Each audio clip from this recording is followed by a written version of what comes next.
Hoje é o Dia Internacional da Mulher, manifestações estão sendo marcadas em várias capitais e cidades do Brasil e do mundo. Aqui em São Paulo, o Ato das Mulheres está marcado para as 5 da tarde no vão do MASP. O manifesto aqui em São Paulo, no estado de São Paulo, foi construído por centenas de entidades e feministas, pede a defesa da democracia, punição para racistas e golpistas, por direitos trabalhistas, legalização do aborto e fim da fome. E desde o início desta semana, a gente está realizando aqui no Jornal Brasil Atual uma homenagem às mulheres, sempre trazendo aqui uma convidada que escolhe outra para dar a mão, uma ciranda de sororidade. Hoje, no Dia Internacional da Mulher, a gente convidou a nossa colunista, Larissa Mies Bombardi, geógrafa, professora da USP, atualmente desenvolve pesquisa na Universidade Livre de Bruxelas, na Bélgica, autora do Atlas Geografia do Uso de Agrotóxicos no Brasil e Conexões com a União Europeia, e do Atlas Geografia da Assimetria, o ciclo vicioso dos agrotóxicos e colonialismo entre o Mercosul e a União Europeia. A Larissa deu a mão, convidou a Juliana Santos Wahlgren, diretora da Rede Europeia de Luta contra a Pobreza, diretora fundadora da Revibra Europa, especialista em direitos sociais, gênero, antirracismo e antidiscriminação, tanto a nível da União Europeia como dos Estados-membros, cobriu extensivamente planos nacionais contra o racismo e questões relacionadas com a pobreza, migração, integração e litígio estratégico. É integrante do grupo de peritos da Comissão Europeia de Imigração, Integração e Asilo. Bom dia, Juliana. Bom dia, Larissa. Sejam muito bem-vindas. Obrigada, Marilu. Bom dia, Ju. Bom dia a todas e todos. Bom dia, Marilu. Bom dia, querida Larissa. Bom, vou começar aqui com a Larissa, né, que, enfim, é a nossa convidada, que te convidou, né, Juliana? E aí, só para relembrar, né, em 2019, né, a Larissa sofreu aí uma série de intimidações e ameaças após lançar seu Atlas na Europa. Eu estou escutando um ruído, não sei exatamente de onde é que vem. Vamos ver se a gente consegue. Agora sim. Novamente aqui, relembrando, né, Larissa, em 2019, aí você sofreu aí muitas intimidações. Em 2021, você teve que deixar o Brasil com seus 2 filhos, né, para viver com segurança aí na Bélgica. E, aliás, Larissa, na semana passada, a gente entrevistou o ministro do Desenvolvimento Agrário e Agricultura Familiar, o Paulo Teixeira, que disse que queria sua volta para o Brasil, né? Agora em um governo democrático do presidente Lula. Eu não sei se você chegou a conversar com ele, se ele te ligou.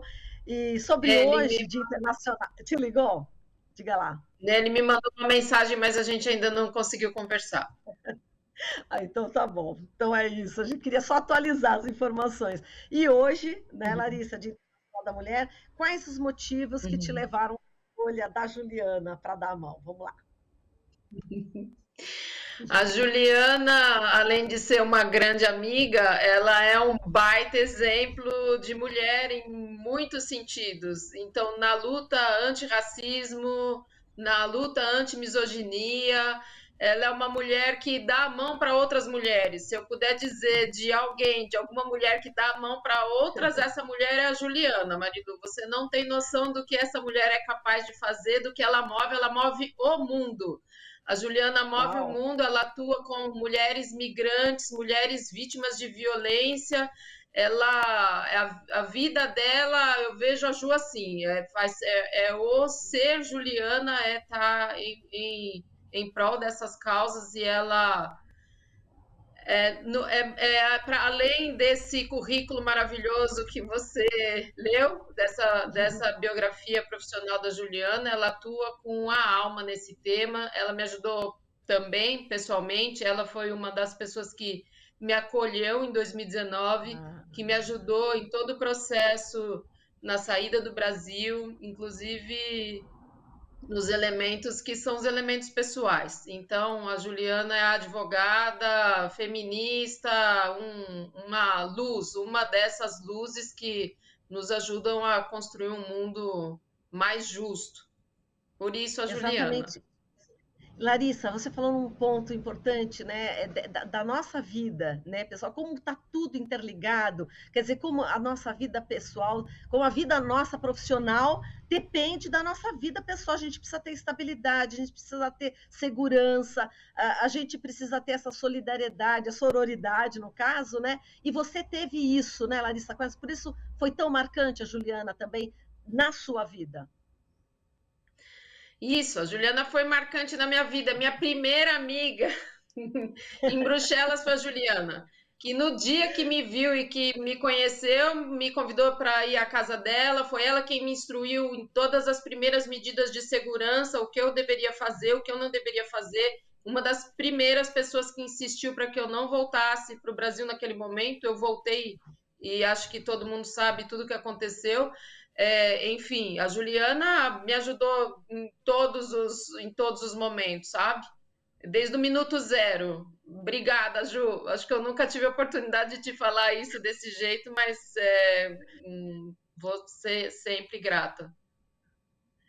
Juliana, olha, imagina a Larissa, eu tô aqui emocionada ouvindo o depoimento da Larissa, imagino você, né, Juliana, escutando o que a Larissa acabou de falar, nessa atuação tão importante, né? A Larissa Mies Bombardi é uma mulher fundamental aqui para o Brasil, é de uma importância única, né, Juliana? E você deve saber do valor dessa mulher, né? E ela está justamente falando que o valor é você que tem esse valor enorme para ela, né? Então, essa troca, né, esse apoio foi fundamental, como ela disse. Como é que você recebe, né, as palavras aí da Larissa? Fala um pouquinho. Então, a Larissa, para mim, é uma grande irmã, né? A gente, na migração, a gente cria famílias que a gente não pode trazer de casa, né? Eu acho muito generoso da parte da Larissa compartilhar essa história, generoso também achar que eu contribuí com alguma coisa, mas nesse percurso a gente constrói tudo junto, né? Uma mão lava a outra.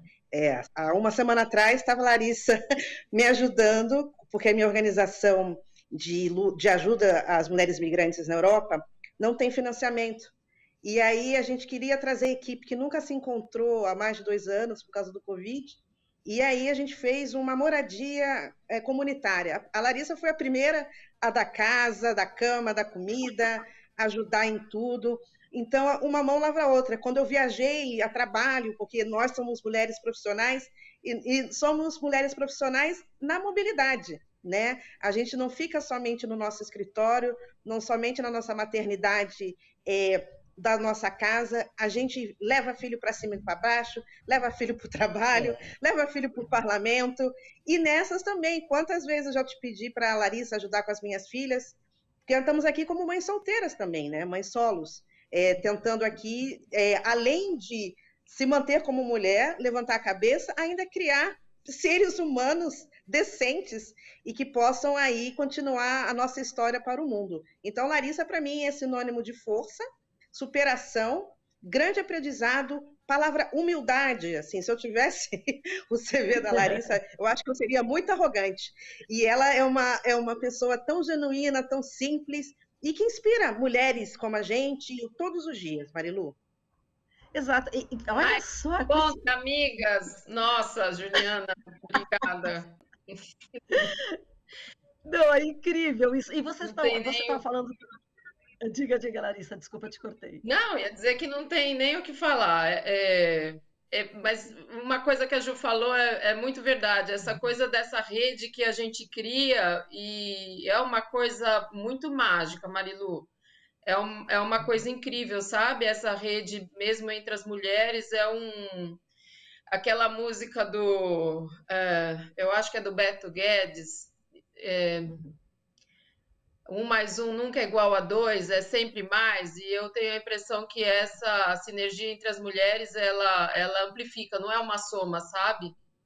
É uma amplificação das nossas forças, das nossas energias, das nossas formas de ver o mundo. Eu penso que nossa, não sei, uma sorte ter encontrado a Juliana e a gente amplifica essa rede, né? Acho que isso Isso é fundamental. As mulheres, nós vamos mudar o mundo. Eu vou avisar os homens agora, vocês acordem, vocês não sabem, mas a gente vai mudar o mundo. Eles não estão entendendo, né? Essa capacidade é nossa e mudar o mundo, eu penso que a gente tem essa capacidade de ir no anticapitalismo, sabe? Esse princípio arquetípico feminino.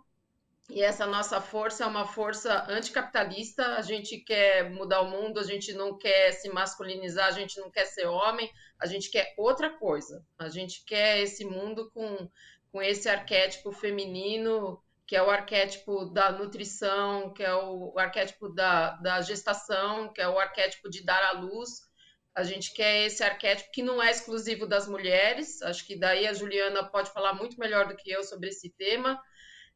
Mas como arquétipo é isso que nos nutre, eu penso que é isso que nos movimenta, é outra coisa, a gente está conectada com outro princípio de vida diferente desse princípio masculino. Exato. E um princípio que é muito cultivado entre as mulheres indígenas. Vocês estavam falando, a Juliana estava falando dos filhos, você também sempre falando dos seus filhos, Larissa, e ela falando tem que levar no parlamento, tem que levar para tudo quanto é lugar. E entre as indígenas, isso é praticamente uma lei natural, né? Então a gente foi num congresso de professores e estavam lá as mulheres com os filhos, com a mãe, com a avó, estava todo mundo junto no congresso. Então acho que acho que o futuro é ancestral, né? O futuro é, como sempre diz o Krenak, né? O futuro é ancestral. Agora eu queria exatamente que a Juliana falasse um pouco do Revibra, né? Como é que foi a criação, né?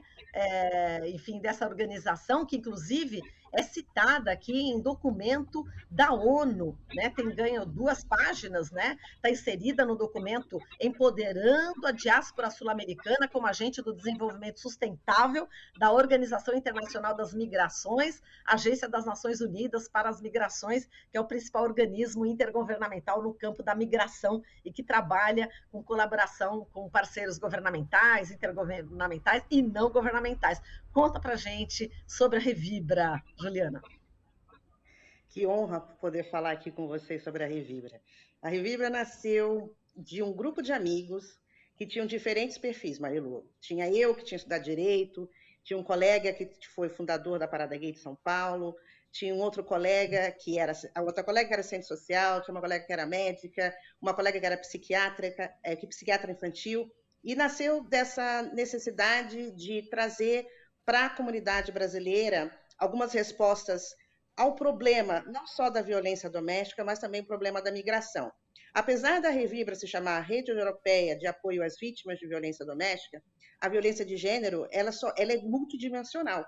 E quando a gente está na migração, a gente não pode desassociar a questão da violência de gênero, que se passa no aspecto conjugal ou doméstico, da violência que ela pode sofrer do Estado por ser migrante, né? Inclusive, o ciclo da violência ele não se termina dentro de casa, Marilu. Ele é amplificado para o judiciário, para a polícia, para os abrigos. E a Revibra tenta trazer esse olhar que é interseccional para mostrar que a violência ela não é somente a violência onde um homem agride uma mulher ou agride alguém que se reconheça como mulher ou as mulheres trans, ela continua, ela se perpetua dentro das estruturas que, em vez de proteger a vítima, revitimizam.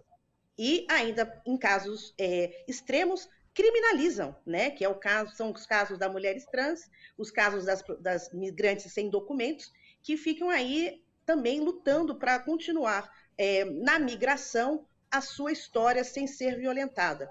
A gente, apesar de ter começado como violência doméstica, a gente trata de todos os aspectos migratórios e interpessoais. Então, nós nos tornamos aí, inclusive é referenciado nesse relatório da OIM, como a organização de referência na Europa de auxílio às mães de aia, né? Que são as mães que correm o risco de perder os seus filhos por serem consideradas sequestradoras dos seus filhos quando saem de um país para o outro. Então, a gente dá esse auxílio jurídico dentro do contexto doméstico na Europa e internacional. temos uma rede também de psicólogas, nós temos aí mais de 20 psicólogas trabalhando também gratuitamente, dando apoio a essas vítimas de violência ou essas vítimas que sofrem no percurso da integração. Nós temos também uma equipe de pesquisa, porque a Larissa aqui pode provar que mudança política e mudança sistêmica requer dados. E nós somos uma das poucas organizações brasileiras no mundo a desagregar os dados de gênero, migração e outras características sociais. Uhum. Bom, a gente vai continuar falando da Revibra, agora eu vou passar aqui o microfone para a Larissa. Larissa, eu sei que agora você está sendo recebida como pesquisadora convidada na Universidade Cidade de Paris, né, por meio do programa Pause, né, e que é um programa francês que recebe aí pesquisadores, acadêmicos e artistas no exílio.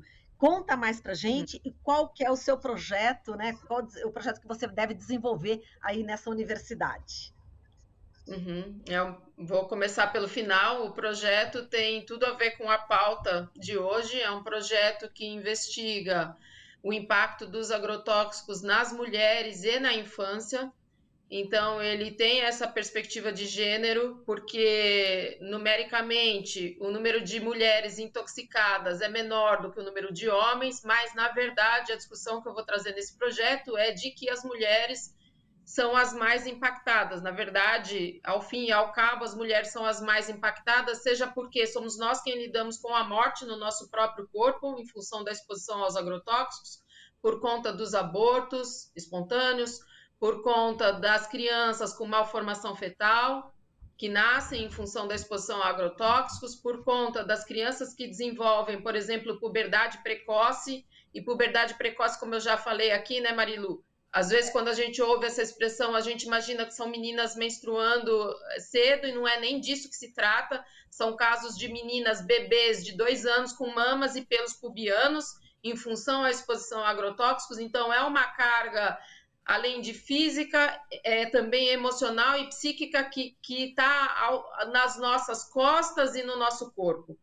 E, além de tudo isso, como historicamente essa tarefa do cuidar, ela é atribuída às mulheres, né? Somos nós quem carregamos essa atribuição, historicamente está no colo, digamos, das mulheres, elas que lidam com o cuidar, que é um trabalho absolutamente invisibilizado.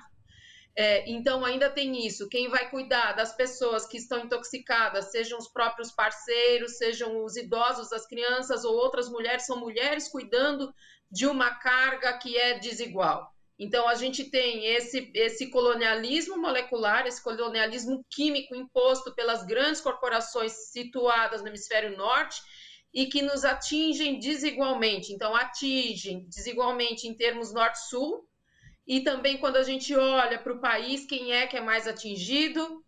São os camponeses, são os indígenas, os trabalhadores rurais, e no âmbito geral, se a gente for olhar quem mesmo, as mulheres é quem arcam com essa grande carga. Então, o projeto visa mapear esse impacto na infância e nas mulheres, mas também tem um lado, como diria o Paulo Freire, esse é o lado da denúncia, tem o lado do anúncio, que é justamente mostrar a agroecologia como um caminho para essa autonomia frente aos impactos dos agrotóxicos. Então, eu estou sendo recebida num programa chamado POSE, né, um programa do governo francês que acolhe, como você falou, pesquisadores, acadêmicos, né, cientistas e também artistas no exílio, numa instituição que se chama SESMA, que é Centro de Estudos sobre América, Ásia e África, por uma professora muito querida, então, de novo, outra mulher, a Isabelle Hillenkamp, que é uma querida que desenvolve um projeto chamado Gengibre. Ela já desenvolvia esse projeto, então eu vou somar nesse projeto que ela já desenvolve, se chama Gengibre, é um projeto focado em agroecologia e gênero, olhando para o tema das mulheres em 2 regiões, no Vale do Ribeira e na Zona da Mata Mineira. Então, a agroecologia ela aparece como uma possibilidade do fortalecimento da mulher para muito além do campo econômico, é um fortalecimento em muitos outros âmbitos, e as mulheres, ao se fortalecerem pelo caminho da agroecologia, criam outros vínculos que trazem autonomia também no aspecto das suas vidas pessoais. e também nessa construção desse caminho que eu falei no início, né? Desse caminho de autonomia, que é uma autonomia psíquica, emocional, econômica e também na nossa saúde, na nossa e das gerações futuras. Então, quando eu disse que as mulheres vão mudar o mundo, eu estou bastante convicta disso, de que essa potência, ela é uma transformação que ela se dá num outro âmbito, não é, no âmbito essa reprodução sem fim, que eu diria que esse princípio arquetípico masculino, ela é uma reprodução com muita, como eu vou dizer, para usar de novo um símbolo, né? Um homem, numa ejaculação, ele libera, sei lá, milhares, não sei quantos espermatozoides, e nós somos mais econômicas nesse sentido, um óvulo por mês, né? Então, para usar isso como metáfora, então essa agricultura masculinizada é uma agricultura que reproduz infinitamente essa ideia da transgenia e dessa homogeneidade e essa exaustão, até a exaustão. E o princípio arquetípico feminino que é o do cuidado e que é do tempo cíclico. Então, e no fim das contas, esse cuidado e esse tempo cíclico, essa agroecologia, que é uma agricultura que coloca os dois princípios arquetípicos fecundando a terra, ela é muito mais não só nutritiva, protetora, mas enfim, ela garante com saciedade, inclusive as gerações futuras. Então, estou sim sendo recebida agora nesse programa do governo francês como uma pesquisadora exilada, muito feliz como pesquisadora convidada, estou muito empolgada. Eu acho que é necessário a gente agora passar a discutir a questão dos agrotóxicos também numa perspectiva de gênero. É incrível, né? Você estava falando da denúncia e o anúncio, né? Então, a denúncia e tudo que você passou aqui, né, Larissa, no Brasil, e o anúncio, quer dizer, todos esses frutos, né, que você está podendo, enfim, ter aí na Europa também, né? E a gente está podendo compartilhar desse seu conhecimento. Então, é isso. Falando em denúncia e anúncio, eu queria que a nossa querida Juliana também falasse, né, sobre exemplos exatamente disso, né, de mulheres que passaram por dificuldades, né, pela Revibra e que depois tiveram aí um caminho melhor, né? Eu queria que você contasse um pouco algumas experiências. Você já contou a da Larissa, a gente já sabe agora, né, os bastidores todos, né, de como que ela conseguiu aí enfrentar toda essa situação aqui, né, dessa violência aqui no Brasil, que foi para a Europa e você acolheu, né, a Larissa. E eu queria que você desse outros exemplos para a gente ter uma ideia do trabalho ali na prática, no dia a dia. Então, Marilu, o nosso trabalho na prática, ele é um trabalho de formiguinha, né? E é difícil definir sucesso, né? O que é sucesso? É sucesso por um objetivo de uma organização ou é a felicidade de uma mãe, de uma mulher? Para nós, os casos mais difíceis são quando as vítimas de violência conjugal são descredibilizadas ou pela polícia ou pelo judiciário. Inclusive, hoje a gente está participando do evento aqui em Bruxelas, com o Consulado do Brasil na Bélgica e Luxemburgo, onde a gente vai falar nisso na Jornada da Mulher Brasileira, e do caso que a gente vai ilustrar hoje, exatamente de uma antiga assistida que virou colega, depois para nos juntar à equipe, que dentro da sua defesa de violência doméstica, o juiz vira e diz que um tapa na cara não é violência porque foi só um. Outras coisas são as mães que tiveram que procurar abrigo durante o Covid e tiveram a sua guarda removida porque alguns juízes entendiam que abrigo para vítimas de violência doméstica não era lugar de se manter crianças. Outros também são todos os casos que envolvem subtração, sequestro internacional, onde há uma grande aplicação severa da Convenção de Haia, no seu protocolo 28, que é de subtração internacional, que não aplica de maneira flexível a interpretação do risco à vida à violência doméstica contra a mulher. Até hoje, o judiciário brasileiro e o mundial ainda entende que a violência à vida aqui tem que ser diretamente à criança, e eles não levam em consideração que a violência conjugal, indiretamente, também afeta a criança. Então, esses são os casos do nosso cotidiano que a gente tenta sempre trazer um olhar muito particular e montando estratégias, Marilu, porque nenhum caso é igual ao outro, nenhuma vítima é igual a outra, e a gente sabe que essa atenção especial, né, esse extra desse olhar único é necessário para cada caso que nós atendemos por ano. Nós fazemos, em média, 5.000 atendimentos por ano. Nossa, sim, é muita coisa. E as pessoas que estão aí, geralmente também acabam, de alguma forma, fazendo uma conexão com algumas ONGs ou entidades aqui do Brasil. Vocês têm parcerias? Temos parceria com o Instituto Maria da Penha, inclusive nós temos a Academia Feminista Internacional, que trata de temas interseccionais ao gênero, como esse que a Larissa está falando. Inclusive, já vou até abrir o convite para ela falar sobre isso na academia.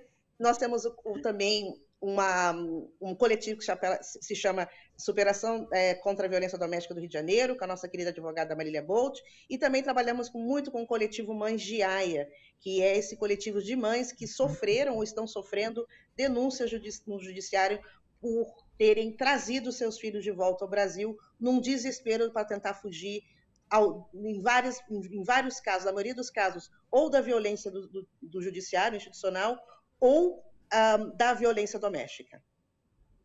Perfeito. E Larissa, aqui para a gente terminar, né, que já estamos já no finalzinho aqui do nosso tempo, eu queria que você falasse quanto tempo que deve durar essa tua pesquisa, enfim, e esses dados, né, alarmantes que você inclusive já tem e vai aprofundar ainda mais.